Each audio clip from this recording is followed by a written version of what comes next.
आज शाम के वचन के मनन के लिए हम लोग निकालेंगे इब्रानियों की पत्री, उसका 11वां अध्याय, हिब्रूज चैप्टर 11। इब्रानियों उसका 11वां अध्याय और उसकी 6वीं आयत को हम पढ़ेंगे। Hebrews chapter 11 verse 6। और विश्वास बिना उसे प्रसन्न करना अनहोना है, क्योंकि परमेश्वर के पास आने वाले को विश्वास करना चाहिए कि वो है और अपने खोजने वालों को प्रतिफल देता है। हाँ, यहाँ पर विश्वास के विषय में हम एक बात देखते हैं। उसकी शुरुआत ही इस प्रकार है कि विश्वास बिना उसे प्रसन्न करना अनहोना है, इम्पॉसिबल है कि किसी भी रीति से बिना विश्वास के परमेश्वर को प्रसन्न किया जाए। और 11वें अध्याय में हम देखते हैं तो बहुत सारे ऐसे लोगों की लिस्ट दी गई है जिन्होंने अपने मन में ऐसा विश्वास दिखाया परमेश्वर को, और परमेश्वर को विश्वास दिखा के परमेश्वर को प्रसन्न किया। जिसमें हनोक है, अब्राहम है, हाबिल है, इन सब लोगों का और भी लोगों का जिक्र है कि कैसे इन्होंने परमेश्वर को अपना विश्वास दिखाया। परमेश्वर ने कभी किसी के विश्वास को तौल के नहीं बताया। परमेश्वर ने कभी भी किसी के विश्वास को तौल के नहीं बताया कि इसका विश्वास जो था आधा किलो था, इसका विश्वास जो था वो 1 किलो था, इसका विश्वास जो था 10 किलो था। किसी के विश्वास को परमेश्वर ने तौल के नहीं या गिनती में नहीं बताया, लेकिन परमेश्वर का वचन बताता है कि परमेश्वर पर विश्वास करना। तो विश्वास एक ऐसी बात है जो विश्वासियों के लिए बहुत आवश्यक है। और कई बार विश्वासी लोग जो हैं नाम से विश्वासी कहलाते हैं, लेकिन जिस विश्वास शब्द से विश्वासी बनता है वो विश्वास कई बार उतार चढ़ाव के समान रहता है।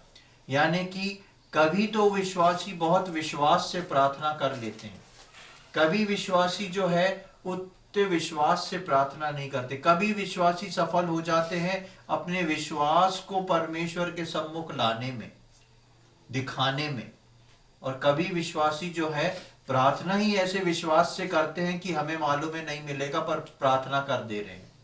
तो विश्वास जो है वो परमेश्वर का वचन बताता है कि विश्वास करने वाले को, परमेश्वर को विश्वास दिखाने वाले को ये बात पता होना चाहिए, ये बात करना चाहिए कि उसके पास आने वाले को विश्वास करना चाहिए कि वो है।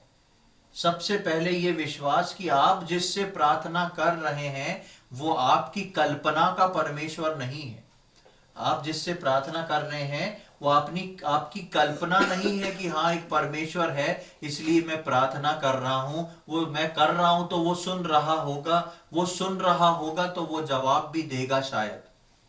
सबसे पहली बात यहां पर बताता है कि परमेश्वर के पास आने वाले को विश्वास करना चाहिए कि वो है, वो जीवित परमेश्वर है जो प्रार्थना को सुनता है और अपने पुकारने वालों को प्रतिफल भी देता है। जो प्रभु को विश्वास से पुकारते हैं उनको प्रतिफल देता है। कई बार हमारे जीवन में हम विश्वासी कहलाते हैं और कई बार चाह के भी हम वैसे विश्वास को निकाल नहीं पाते हैं, लेकिन परमेश्वर चाहता है जब जब तुम परमेश्वर के पास आते हो तब तब तुम उसको, उस विश्वास को दिखाओ।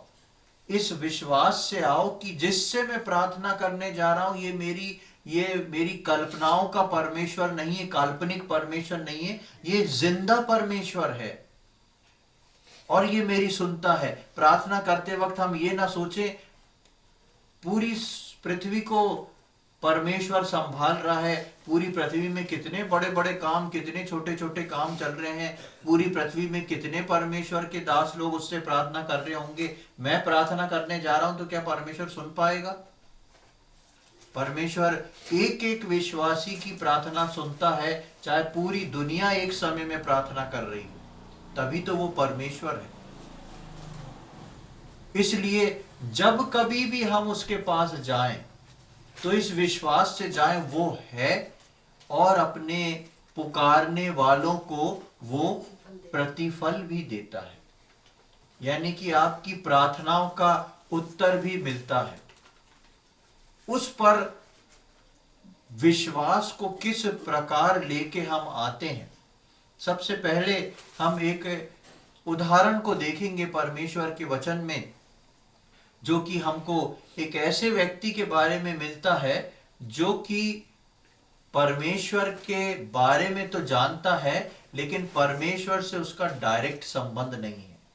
परमेश्वर के बारे में उसने सुना है, परमेश्वर के बारे में वो जानता है, लेकिन उसका परमेश्वर से डायरेक्ट संबंध नहीं है। जब हम उत्पत्ति में अब्राहम के विषय में पढ़ते हैं, तो अब्राहम के विषय में पढ़ने पर अब्राहम का एक सेवक है जिसका नाम है एलियाजर। और मैंने कुछ समय पहले आप लोग को बताया था कि बाइबल में एक एक नाम जो लिखा जाता है वो यूं ही नहीं आ जाता है।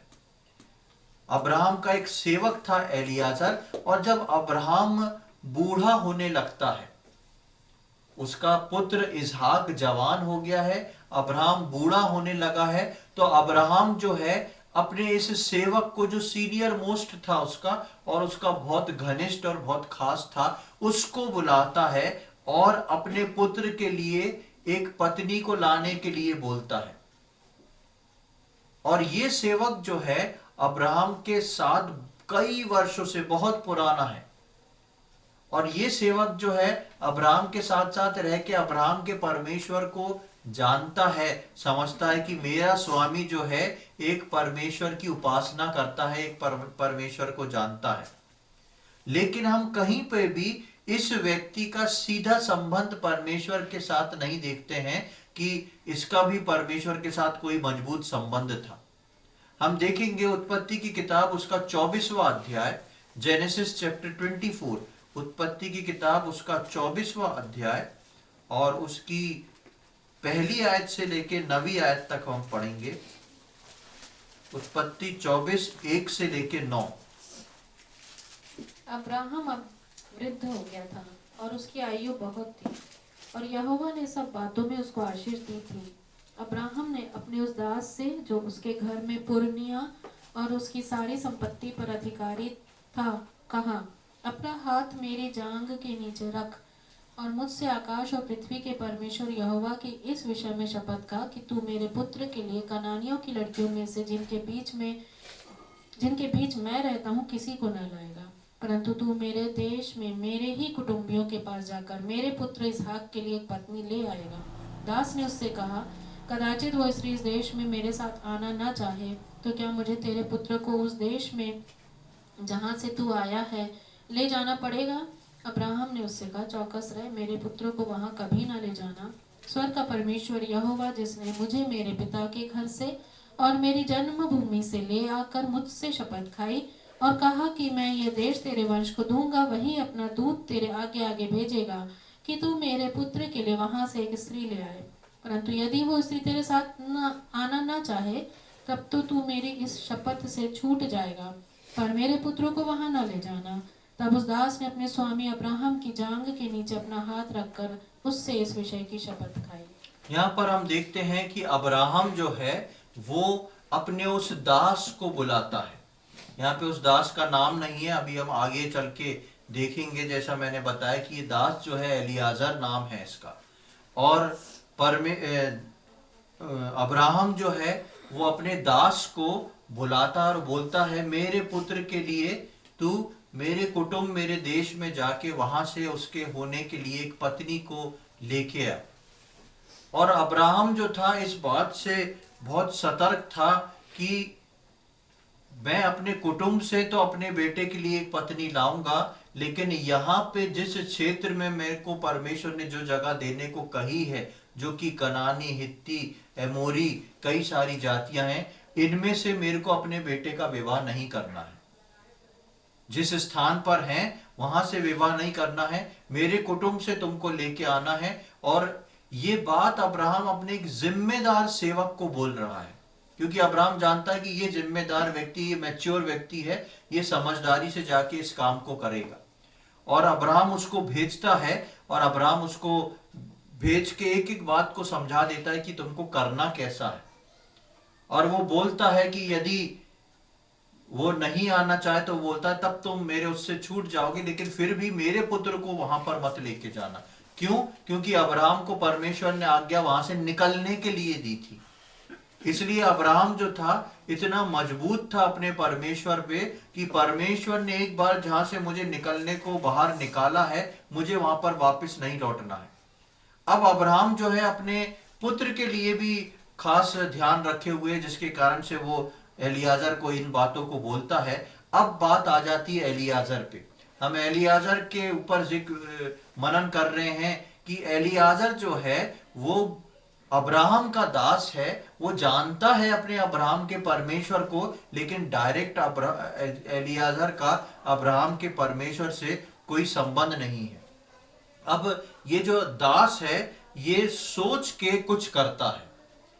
ये दास को जब जिम्मेदारी दी गई तो ये दास अपने मन में कुछ बात को सोचता है और सोच के कुछ करता है, जो वो विश्वास को रख के परमेश्वर को पुकारता है। वो एक विश्वास को बनाता है, उस विश्वास को रख के परमेश्वर को पुकारता है। अपने छोटे से मन में जितना भी वो जानता था और छोटे से विश्वास को लेके आता है और परमेश्वर से वो बोल देता है। अब अब्राहम का काम करने की जिम्मेदारी इसके दास पर थी और उसके दास को इतना बहुत सारे काम तो मिले थे।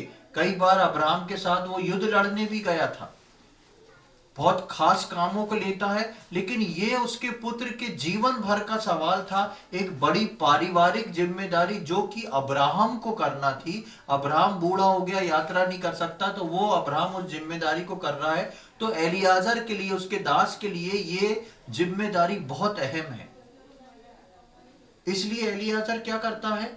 एलियाजर जो है विश्वास रखता है उस परमेश्वर पे। जितना भी उस पर विश्वास होता है, एक सरल आदमी है, उसके पास बहुत ज्यादा ज्ञान नहीं है, जितना भी उस पर विश्वास होता है, जितना भी उसने अब तक देखा है अब्राहम को परमेश्वर से प्रार्थना करते हुए, उतना विश्वास वो लेके आता है और परमेश्वर से कुछ बात को बोलता है। क्या बात को बोलता है? उसकी 12, 13, 14 तीन आयतों को और देखें। 12, 13, 14। वो कहने लगा, हे मेरे स्वामी अब्राहम के परमेश्वर यहोवा, आज मेरे कार्य को सिद्ध कर और मेरे स्वामी अब्राहम पर करुणा कर। देख, मैं जल के इस सोते के पास खड़ा हूँ और नगर वासियों की बेटियां जल भरने के लिए निकली आती हैं। इसलिए ऐसा होने दे कि जिस कन्या से मैं कहूँ अपना घड़ा मेरी ओर झुका कि मैं पीऊँ, और वो कहे ले पी ले, पीछे मैं तेरे ऊँटों को भी पिलाऊंगी, यह वही हो जिसे तूने अपने दास इसहाक के लिए ठहराया हो। इसी रीति मैं जान लूंगा कि तूने मेरे स्वामी पर करुणा की है। अब अब्राहम ने तो अपने दास को भेज दिया कि फलानी फलानी जगह चले जा, फलाने देश में चले जा। अब उस देश में कोई एड्रेस नहीं है कि फलानी गली, फलाना मोहल्ला, फलानी कॉलोनी में जाना, वहां पे मेरा परिवार है। अब्राहम को वो छोड़े हुए, वो स्थान को छोड़े हुए लगभग 75 साल से ज्यादा बीत गया है। इतने साल में क्या क्या नहीं बदल जाता है। और अब्राहम जो है वो यहाँ पर पहुंच के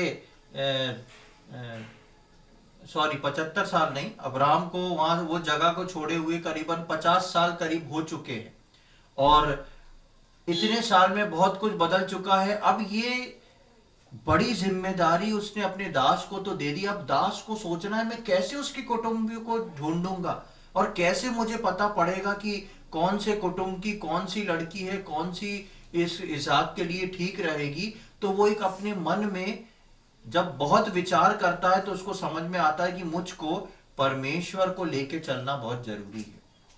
और वो परमेश्वर से बहुत सरल शब्दों में प्रार्थना करता है, उस विश्वास को लाता है और उन सरल शब्दों में परमेश्वर से प्रार्थना करता है। और हमने पढ़ा कि वो कहने लगा, हे मेरे स्वामी अब्राहम के परमेश्वर यहोवा, आज मेरे कार्य को सिद्ध कर। यानी कि उसका डायरेक्ट परमेश्वर से लेन देन नहीं है। वो अभी भी कह रहा है मेरे स्वामी के परमेश्वर, अब्राहम के परमेश्वर, लेकिन विनती कर रहा है और बोल रहा है मेरे काम को सफल कर। और सफल करने के लिए वो एक बात को रख रहा है। क्या बात को? कि देख मैं जल के इस सोते के पास खड़ा हूं और नगरवासियों की बेटियां जल भरने के लिए निकलती आती हैं। और वो बताता है कि मैं शाम को वहां पर पहुंच चुका हूं। वहां पे जब शाम को पानी भरने को लड़कियां आएंगी, उनमें से जो लड़की आएगी और जिससे मैं ये शब्द बोलूं कि मुझे पानी पिला, और वो पलट के ये जवाब दे कि तुम मुझको पानी पिलाया, और वो ये जवाब दे कि तेरे पीछे मैं तेरे ऊंटों को भी पिला दूंगी, अगर यही सेंटेंस रहे तो मैं समझ जाऊंगा कि ये वही स्त्री है जो परमेश्वर ने इसहाक के लिए रखी है। ये व्यक्ति को मैं नहीं सोचता ये व्यक्ति को प्रार्थना करने की आवश्यकता पड़ती होगी। अब्राहम के साथ रहता था, अच्छे से खाता पीता, सारी चीजों को अब्राहम हैंडल करता है क्योंकि अब्राहम सामने है। लेकिन आज जब इसको जिम्मेदारी मिली है तो ये अपनी छोटी सी समझ से छोटी सी बात को लेके आता है, और इसको एकदम नहीं मालूम है क्या कहना है, तो कितने सरल हृदय से वो उन सेंटेंस को बोलता है कि परमेश्वर, ये सेंटेंस अगर जो व्यक्ति बोल देगा ना मेरे जवाब में, मैं समझ जाऊंगा कि यही है, क्योंकि इतने बड़े देश में, इतनी बड़ी जगह पे, जनसंख्या में मैं कैसे ढूंढूंगा कि मेरे लिए क्या है। और आप देखेंगे कि वहां पर उसकी प्रार्थना के अनुसार होता है। जैसे विश्वास से एलियाजर प्रार्थना करता है, उस विश्वास के साथ उसकी प्रार्थनाओं के अनुसार होता है। और उसके 15वीं आयत को देखें, वहां पर क्या लिखा है।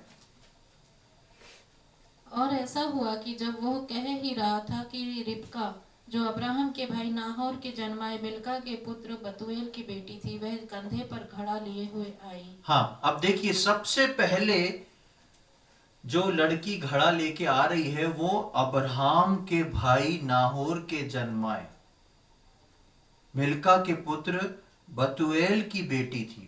एकदम एग्जैक्ट उस एड्रेस की उस लड़की को परमेश्वर ने वहां पर पहुंचाया। वही पहली लड़की वहां पर पहुंचती है पानी भरने को। कैसे परमेश्वर अद्भुत काम करता है। अब वो पहुंच तो गई, लेकिन जो वाक्य पहली बार प्रार्थना करके एलियाजर ने छोटे से विश्वास से कहा है, उसका क्या हुआ। 17, 18, 19 और पढ़ें। तब वह दास उससे भेंट करने को दौड़ा और कहा, अपने घड़े में से थोड़ा पानी मुझे पिला दे। उसने कहा, हे मेरे प्रभु, ले पी ले। और उसने जल्दी से घड़ा उतारकर हाथ में लिए लिए उसको पिला दिया। 19 जब वह उसको पिला चुकी तब कहा, मैं तेरे ऊंटों के लिए भी तब तक पानी भर भर लाऊंगी जब तक वे पी ना चुके। हाँ, उसके बाद वो जैसे ही पहली लड़की को देखता है, उसको मालूम है मुझे कुछ नहीं मालूम, इसलिए वो दौड़ जाता है और चेक करने के लिए बोलता है, उसको बोलता है मुझे पानी पिला। आप देखेंगे कि ये अपने साथ 10 ऊंट को ले गया था, और इसके अंडर में और सेवक थे। मतलब कि एक यात्रा करने के लिए एलियाजर के साथ 8-10 ऊंट थे, और उसके सेवक, उसके नौकर उसके नीचे थे। उसके लिए कुएं से पानी निकाल के पीना कोई बड़ी बात नहीं थी। लेकिन वो वहां पर रुकता है, बैठता है, और जैसी ये पहली स्त्री आती है, उसको जो ये बात बोलता है, तो उसने जो परमेश्वर से कहा था, वो स्त्री जो है वही बात को बोल रही है। जो उसने अभी हमने जो पढ़ा था 12 से 14 में, वही बात जो है हम देखते हैं। जो जो शब्द एलियाजर ने परमेश्वर को बोले थे, सेम वो शब्द जो हैं वो एलियाजर को सुनने को मिल रहे हैं। वो स्त्री पानी लेती, पिलाती है, और उसके बाद अपने आप बोलती है वो, और उसको शक को दूर करने के लिए नहीं पूछता है जल्दी में, क्या मेरे ऊंटों को भी पिलाओगी क्या। कुछ घबराहट होती तो वो सोचता कि और थोड़ा पूछता कि जल्दी जल्दी पता पड़ जाए। लेकिन जैसा उसने कहा था परमेश्वर को, वैसी बात कैसे रिबका के मुंह से निकलती है। सेम वो बात वो सुनता है, और जैसी वो उस बात को सुनता है तो समझ जाता है। और 24वीं आयत में आप पढ़ेंगे इसके। उसने उत्तर दिया, मैं नहीं तो नहीं नहीं, सॉरी, 24 नहीं, उसका 48वीं आयत, 48 वर्ड। मैं इसको थोड़ा आगे आगे करके पढ़ा रहा हूं। फिर मैंने सिर झुकाकर यहोवा को दंडवत किया और अपने स्वामी अब्राहम के परमेश्वर यहोवा को धन्य कहा, क्योंकि उसने मुझे ठीक मार्ग से पहुंचाया कि मैं अपने स्वामी के पुत्र के लिए उसकी कुटुंबी की पुत्री को ले जाऊं। हाँ, यहाँ पर एलियाजर जो है वो परमेश्वर को धन्यवाद चढ़ाता है। क्यों चढ़ाता है? क्योंकि एलियाजर जो है अचंभित है। एलियाजर जो है अचंभित है कि ये क्या हो गया। ऐसा भी परमेश्वर है जो मेरे मालिक से बात किया करता था, वो मेरे पे तरस खा के मैं जो शब्द बोल रहा हूं सेम एज इट इज, उसमें कुछ भी एक मात्रा भी अलग नहीं है, वही का वही सेम सेंटेंस जो है इस स्त्री के द्वारा दिया जा रहा है। जबकि एलियाजर जो था, पहला उसका इनकाउंटर हो रहा है परमेश्वर के सामने, सरल मन से उसने परमेश्वर को बोल दिया कि परमेश्वर ऐसा ऐसा आप कर दीजिएगा, उससे मैं जान जाऊंगा। प्रियो, हमारा विश्वास जैसा भी होता है, चाहे वो छोटा हो चाहे बड़ा, मैं बताया आपको शुरू में कि परमेश्वर हमारे विश्वास को तौलता नहीं कि नहीं मैं इसकी प्रार्थना सुनूंगा क्योंकि इसका विश्वास बड़ा है, इसकी प्रार्थना नहीं सुनूंगा क्योंकि इसका विश्वास कम है, या इसकी प्रार्थना कम सुनूंगा क्योंकि इसका विश्वास डगमगाता है। जब भी हम प्रार्थना करें, जैसी भी प्रार्थना करें, उस प्रार्थना को यदि हम अपने विश्वास के साथ परमेश्वर के सामने रख दें तो निश्चय जाने परमेश्वर एक एक की प्रार्थना को सुनने वाला परमेश्वर है। एक उदाहरण मेरे को याद आ रहा है, ये लगभग 85 से 87 सन की बात है, 1985-87 सन की बात है। मेरी मम्मी को ब्रेस्ट कैंसर डायग्नोज किया गया था और 2-3 बार ऑपरेशन हो चुके थे, और उसके बाद उस समय इतनी सुविधाएं नहीं थी हॉस्पिटल्स की, तो बॉम्बे टाटा हॉस्पिटल ले जाना पड़ता था। तो मेरे फादर, हम लोग छोटे थे, हमको छोड़ के उनको लेके जाना पड़ता था।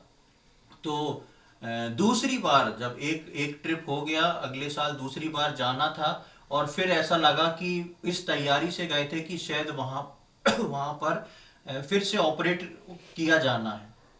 तो वहाँ पे उस समय बहुत भीड़ लगती थी। वहाँ पे सब होने के बाद डॉक्टर का अपॉइंटमेंट मिला और ऑपरेशन को की डेट दी गई। ऑपरेशन के समय जब डॉक्टर उनको ले गए और उस पे ओटी टेबल पे लिटा दिया, तो बाहर मेरे पिताजी जो थे वो एक लाइन की प्रार्थना करते हैं, क्या कि प्रभु, डॉक्टर लोग ये बोलें कि आप तो जाओ, आपको कुछ नहीं है। और वो प्रार्थना कर रहे थे बाहर बैठ के, और 15 से 20 मिनट में उनने देखा कि मेरी मम्मी जो थी वो ओटी से बाहर आ गई। तो वो चौंक गए, क्या हुआ? तो उन्होंने बोला कि डॉक्टर बोल रहा है बहन जी आप तो जाओ, आपको कुछ नहीं है।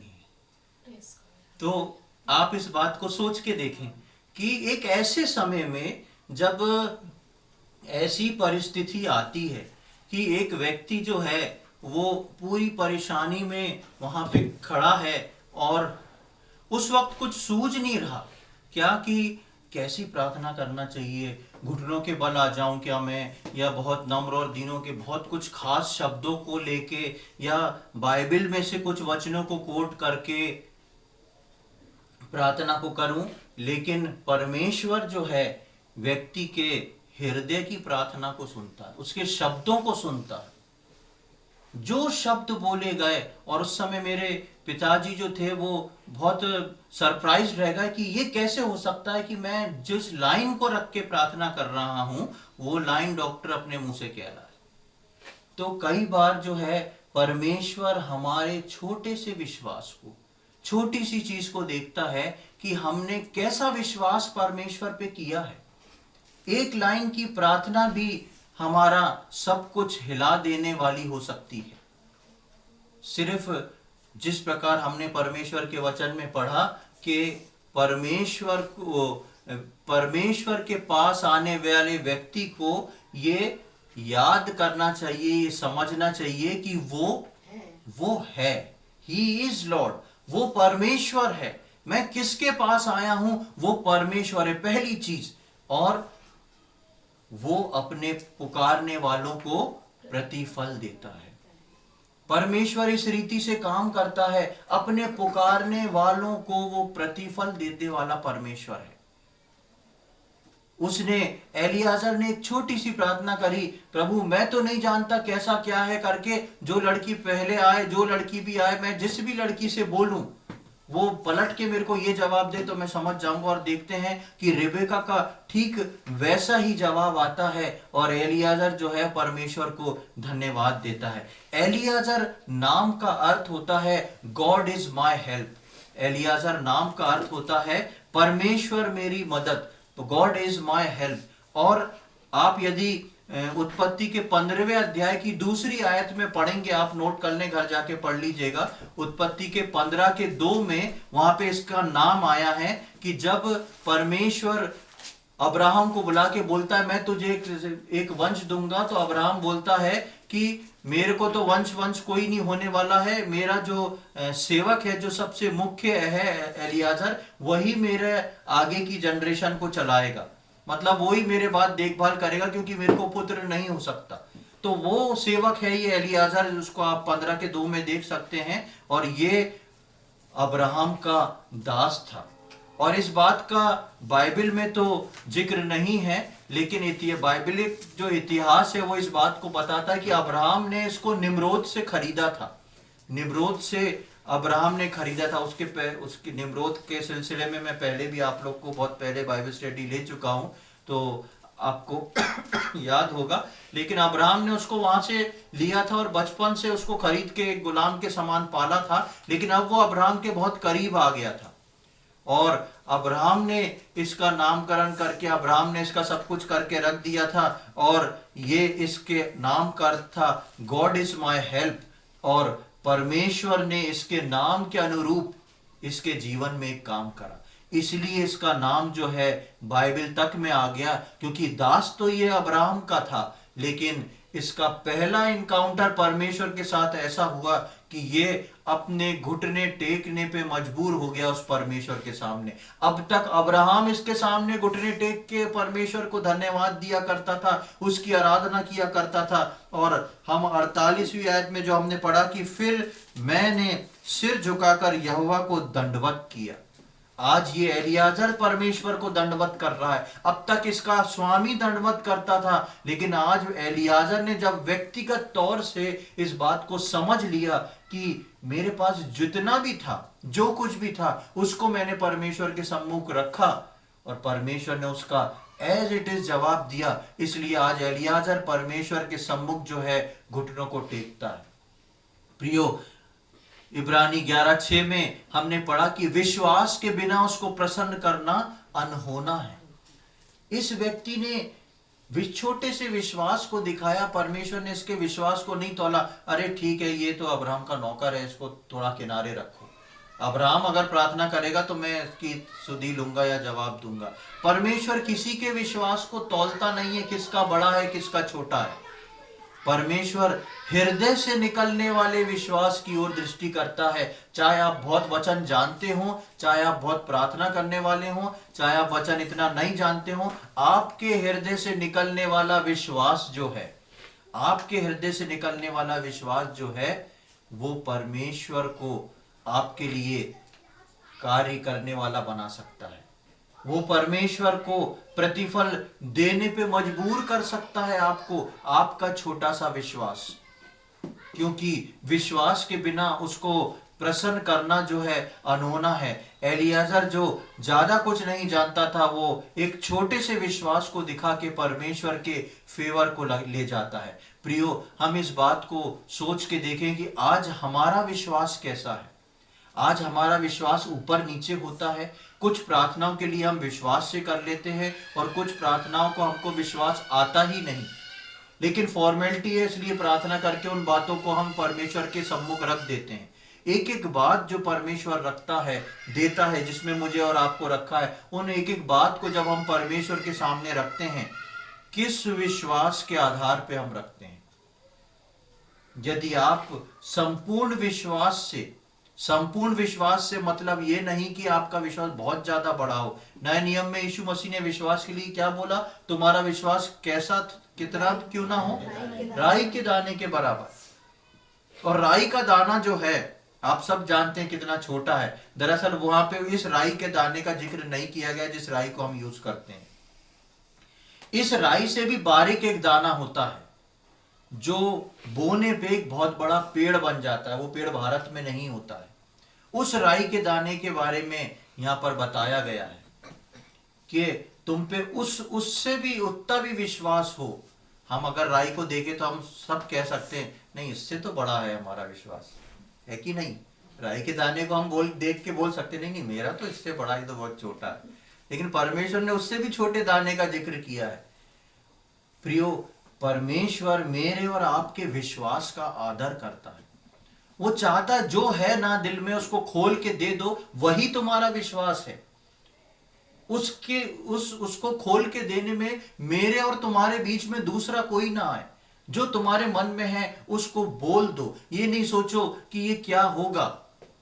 इस एलियाजर ने जो उसके मन में आया उसने सिंपल भाषा में बोल दिया, प्रभु ये स्त्री जो आएगी ना वो ऐसा ऐसा बोलेगी, मैं समझ जाऊंगा। उसको पता नहीं मालूम नाम पता, कहाँ जाना है, कैसे पूछना है, कौन सी योग्य लड़की होगी, लेकिन वो इस बात को रख देता है और परमेश्वर उसी बात को उसके लिए पूरा करता है। प्रियो, आज मैं और आप जिस बात को परमेश्वर के लिए रख देते हैं अपने हृदय से, अपने भले ही छोटे से विश्वास से, परमेश्वर उस विश्वास का आदर करता है और परमेश्वर उस विश्वास का जवाब देता है। हम अपने जीवन की बातों में किस विश्वास से प्रभु के सामने किस विश्वास से हम अपने जीवन की बातों को रखते हैं। हमारा विश्वास परमेश्वर देखता है, इसलिए सिर्फ मुझको और आपको उसको दिखाना है। चाहे हम कलीसियाई प्रार्थना में बैठे हों, चाहे हम प्रार्थना मीटिंगों में बैठे हों, हाँ, चाहे हम व्यक्तिगत प्रार्थना में बैठे हों, हमारा विश्वास जो है वो ऐसा होना चाहिए जो हम परमेश्वर को दिखा रहे हैं। हमारी प्रार्थना की भाषा शैली ऐसी नहीं कि अच्छे शब्द हैं दूसरा खुश हो जाए, लेकिन हमारे हृदय से निकलने वाला विश्वास जो है उस तक रहे, बस परमेश्वर और उसके बीच। एक आयत को देखें, रोमियो 14:22, रोमन्स चैप्टर 14 वर्स 22, रोमियो 14वां अध्याय उसकी 22वीं आयत, बहुत सुंदर आयत वहां पर एक लिखी हुई है। तेरा जो विश्वास हो उसे परमेश्वर के सामने अपने ही मन में रख। धन्य है वह जो उस बात में जिसे वह ठीक समझता है अपने आप को दोषी नहीं ठहराता। तेरा जो विश्वास है उसको अपने मन में परमेश्वर तक सीमित रखना। मेरे अंदर जो विश्वास है, मेरे अंदर जो शब्द हैं, उसको निकाल के मुझको परमेश्वर के सामने कहना है, उसको निकाल के मुझको देना है। जितना भी मेरे को पवित्र आत्मा ने तैयार किया है, कम किया है, ज्यादा किया है, बहुत ज्यादा किया है, जितना भी किया है, मुझको उन शब्दों को निकाल के परमेश्वर के सम्मुख रख देना है कि परमेश्वर ये मेरा विश्वास है, मैं ऐसा चाहता हूं। एक सरल हृदय के साथ, एक कपट रहित हृदय के साथ हमको उसको निकाल के परमेश्वर के सम्मुख रखना है। हम मत्ती 6:6 में भी पढ़ते हैं प्रार्थना के विषय में कि तुम्हारी प्रार्थना कैसी हो। वहां पर एक बात लिखी हुई है कि तुम्हारा पिता जो गुप्त में है वो तुम्हारी प्रार्थना गुप्त में सुनता है। लिखा है कि अपने द्वार बंद कर, उपरौठी कोठरी में जा और अपने परमेश्वर से प्रार्थना कर, क्योंकि तेरा पिता जो गुप्त में है वो तुझको गुप्त में प्रतिफल देगा। क्यों लिखा है? क्योंकि परमेश्वर मेरे और आपके जीवन से प्रियो यही चाहता है कि मैं और आप एक ऐसे छोटे से सरल से विश्वास को लेके आ जाए। विश्वास के बिना उसको प्रसन्न करना अनहोना है। हनोक प्रभु के साथ चलते चलते उठा लिया गया, क्योंकि उसके लिए लिखा है कि उसके लिए ये गवाही दी गई थी कि उसने परमेश्वर को प्रसन्न किया है। हम सब एक दिन उठा लिए जाने वाले हैं प्रभु यीशु मसीह के आगमन पे, और मुझको और आपको परमेश्वर को प्रसन्न करना जरूरी है। और उस प्रसन्नता के पीछे जो है मेरा और आपका विश्वास बहुत बड़ा कारण है। हम उस विश्वास से आए, उस छोटे विश्वास से आए, प्रभु को पुकारें, और प्रभु जो है मेरे और आपके उस छोटे विश्वास का आदर करता है और मेरी और आपकी उस प्रार्थना को सुनता है। प्रभु ऐसा करने में हम में से प्रत्येक की सहायता करे कि आगे आने वाले समय में हम विश्वास में मजबूत होते हुए, विश्वास में तैयार होते हुए, उस एलियाजर के समान ही क्यों ना हो, हम पे छोटा सा विश्वास क्यों ना हो, उसको हम लेके जाएं और अपने परमेश्वर के सम्मुख रख दें। प्रभु ये हूं मैं, ये मेरी समस्या है, मैं ऐसा निदान चाहता हूँ। और परमेश्वर निश्चित तौर पे आपके विश्वास का आदर करेगा और आपको एक सुंदर प्रतिफल देगा, क्योंकि परमेश्वर का वचन बोलता है कि उसके पुकारने वाले को, उसके पास आने वाले को विश्वास करना चाहिए कि वो है और अपने पुकारने वालों को प्रतिफल देता है। प्रियो, आपका प्रतिफल भी परमेश्वर के पास है, सिर्फ परमेश्वर आपके उस विश्वास का इंतजार कर रहा है। प्रभु इन वचनों को समझने में हम में से प्रत्येक की सहायता करे। प्रभु के नाम की महिमा हो। आइए हम प्रार्थना करेंगे। प्रभु जी, हम धन्यवाद देते हैं सुंदर समय के लिए। एक और बार आपने हमारे जीवन में ये अवसर प्रदान किया कि प्रभु हम आके आपके वचनों की छांव में बैठ सके। हम धन्यवाद देते हैं प्रभु, हम विश्वास के ऊपर इन बातों को देख रहे थे और हमने देखा प्रभु कि एलियाजर, जो कि ज्यादा कुछ नहीं जानता था, लेकिन प्रभु अपने सरल से विश्वास को, सरल सी अपनी प्रार्थना निवेदन को आपके सम्मुख लाया और एक एक शब्द प्रभु जी आपने उसके जवाब में दिए। उसके प्रतिफल में प्रभु आपने उसकी प्रार्थना के प्रतिफल में वो जवाब दिया प्रभु जो उसके मुंह से निकला था। प्रभु हम धन्यवाद देते हैं कि आप प्रार्थना सुनने वाले परमेश्वर हैं। हम धन्यवाद देते हैं कि आप हमारे छोटे से विश्वास को देखने वाले परमेश्वर हैं। हम धन्यवाद देते हैं कि जो आपके पास आता है आप उसको प्रतिफल देने वाले परमेश्वर हैं। प्रभु जी, आज जितने यहाँ पर उपस्थित हैं, जितने वचनों को सुन रहे हैं, हम एक एक जन के लिए प्रार्थना और विनती करते हैं। प्रभु आपकी बड़ी दया को हम चाहते हैं। प्रभु हम सबके विश्वास को आप मजबूत करें। प्रभु जी, हम सबके विश्वास को आप स्थिर करें और प्रभु हमारा विश्वास ऐसा विश्वास होने पाए प्रभु जी जो आपको प्रसन्न करने वाला हो सके और हम आपको प्रसन्न करके अपने प्रतिफल को लेने वाले हो सकें। ऐसी हमारी विनती प्रार्थना है। किसी भी कारणवश प्रभु पिछले दिनों में प्रभु यदि किसी का विश्वास डमाडोल हुआ है, किसी का विश्वास कम हुआ है, किसी का विश्वास खत्म हुआ है, हम ऐसे एक एक व्यक्ति के लिए, एक एक विश्वासी के लिए प्रार्थना करते हैं। प्रभु आप दया दिखाएं प्रभु, उनको उस विश्वास में वापस रिस्टोर कर दें प्रभु जी, वापस मजबूत कर दें प्रभु, और वो उस नए विश्वास के साथ फिर से आपके सम्मुख आके खड़े हो जाए प्रभु जी। वो संगति प्रभु जी, अद्भुत संगति हो जाए उस व्यक्ति की आपके साथ प्रभु जी, पवित्र आत्मा में परिपूर्ण होके प्रभु जी वापस उस विश्वास को बिल्टअप करके वो अपने प्रतिफल को आपसे ले सके। ऐसी हमारी विनती प्रार्थना, उसका जीवन आपको प्रसन्न करने वाला जीवन हो जाए, ऐसी हमारी विनती प्रार्थना है। धन्यवाद देते हैं प्रभु इस समय के लिए, धन्यवाद देते हैं प्रभु कि आपने हम सब की प्रार्थनाओं को सुना है प्रभु जी। सारी आदर महिमा प्रशंसा बड़ाई हम आपको चढ़ाते हैं। ये सारी बातें अपने उद्धार करता प्रभु यीशु मसीह के पवित्र और मीठे नाम से मांगते हैं, आमीन। अब हम